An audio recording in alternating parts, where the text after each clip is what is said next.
يعني من فضلكم ما تعشموناش، ما تعشموناش. طبعا انتوا هتقولي انت مبسوط كده ليه؟ ده احنا كسبانين 1-0. عشان لاول مره مع المنتخب احس ان اللعيبه كلها فعلا على قلب رجل واحد، وان في هدف ان احنا هنكسب باي شكل.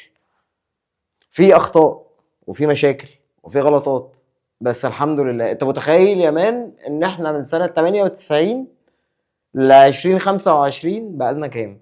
بقالنا ياما قوي، بقالنا 17 سنه، بقالنا 27 سنه اول مره نكسب جنوب افريقيا.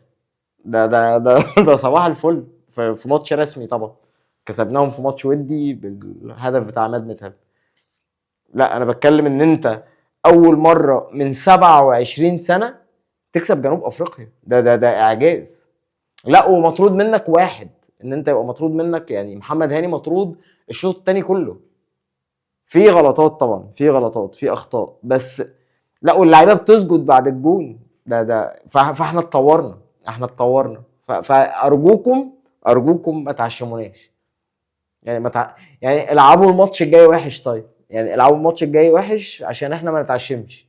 يعني ما تكسبش الماتش الجاي وتطلع اول مجموعه، وبعد كده تروح النهائي تخسره، ولا تطلع من نص النهائي ولا من ربع النهائي.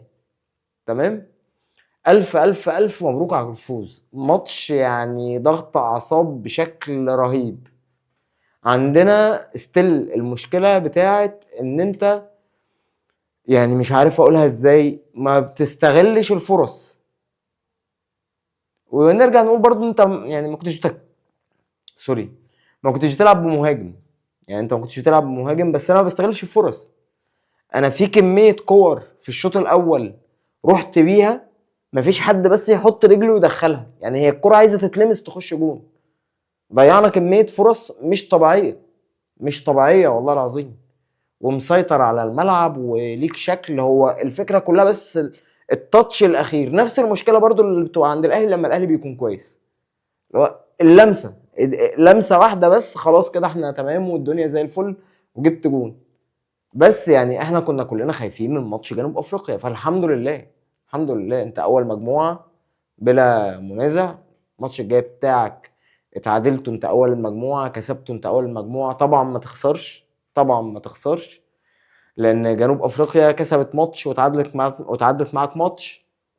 فالماتش الجاي لو جنوب افريقيا كسبت وانت اتعادلت حتى، فانت هيبقى بالمواجهات المباشره وفرق الاهداف انت اللي هتبقى ايه اول المجموعه. بس باذن الله الماتش الجاي نكسب. يعني باذن الله الماتش الجاي نكسب، نبقوا صاعدين مرتاحين، والبطوله تبقى لذيذه، ويوم 16 ولا 17 واحد نحتفل بالكاس، والدنيا جميله.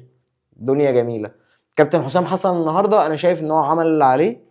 التشكيل محطوط منطقي للمباراه. اللعيبه كانوا على قدر المسؤوليه. اللعيبه كانت على قدر المسؤوليه. اللعيبه في روح. اللعيبه دخلوا في اجواء البطوله وبيدافعوا عن تيشيرت المنتخب. كان فكر صح جدا ان انت تلعب على المرتده في الشوط الثاني وان انت تحافظ على دفاعك. اللعيبه كلها كانت مقاتلين ورجاله ما عدا العاق محمد هاني، اللي ما اعرفش هو عمل الفاول بتاع الانذار الثاني ليه، والولد اصلا يعني عند خط النص وعاطي ظهره للجون بتاعنا. فانت مش مضطر خالص ان انت تدوس على رجله ولا ان انت تحتك الاحتكاك ده. بس الحمد لله قدر الله ما شاء فعل، والحمد لله ان الماتش طلع على كده. الشناوي بقى، الشناوي يا اسطى، هو انت ما بتلعبش؟ يعني لازم الماتش يبقى كبير، يعني لازم الماتش يبقى كبير وفيه اجواء. ماتشات الدوري والماتشات العاديه ما بتلعبش فيها. يعني انت لازم بيسموها ايه، اللي هي بيسموها حاجه الكبرى، المواجهات الكبرى او اللقاءات الكبرى، هي دي بس المواعيد الكبرى. يعني انت رجل المواعيد الكبرى بس، ما بتلعبش في الماتشات العاديه. يعني انت ما بتتعملقش كده غير واحنا مضغوطين. ما ينفعش تتعملق كده في ماتش في الدوري عادي او ماتش في دوري ابطال افريقيا. الحاجات دي مش من مستواك ولا ايه؟ يعني انت عشان تشوف الشناوي بيلعب مستوى كويس لعبه افريقيا او لعبه كاس عالم. دي الحاجات اللي محمد الشناوي يلاقي نفسه فيها. انا بقطع فيك من يوم بقى. يعني انا كنت لسه في الفيديو اللي فات بتاع ماتش الاهلي وغزل المحله، كنت لسه بقطع فيك وبقول يعني ايه مش عايزين سيحه يبقى زي الشناوي. انا من يوم ما عملت التشانل ومن يوم ما بدات اتكلم في الكوره على السوشيال ميديا انا بقطع فيك، بس انا النهارده يا باشا شابوه، واحلى قبعه تترفع لك، والله ينور، واداء ممتاز، حافظ عليه، حافظ عليه. او النهارده انت كنت بتعمل كده زي مصطفى شوبير، اللي هو بتقف صح فبتلاقي الكرة في ايدك.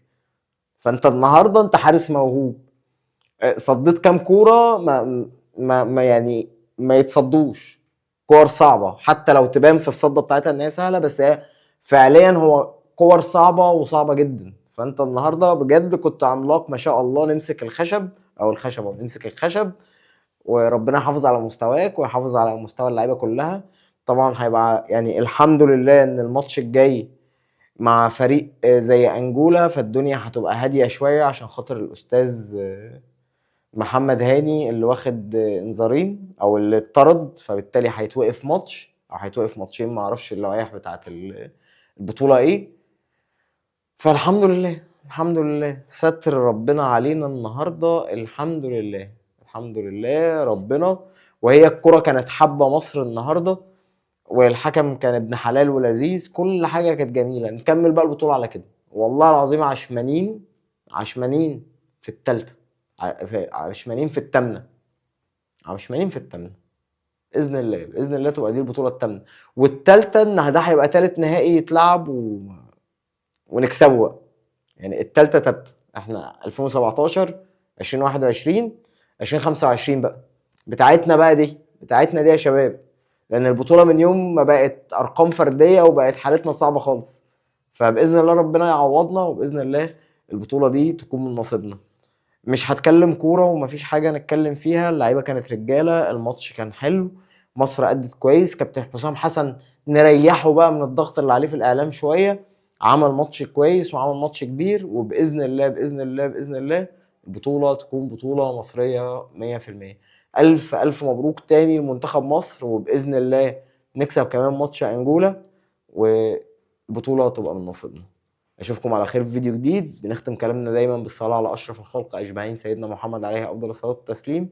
وما تنسوش الدعاء لاهلنا في فلسطين وفي اليمن وفي سوريا والعراق ولبنان والاردن وكل الدول العربيه المتضرره. هي الاردن مش متضرره بس ما اعرفش هي جت ليه كده معانا، في كل الدول العربيه المتضرره، اللهم امين. اشوفكم على خير، السلام عليكم.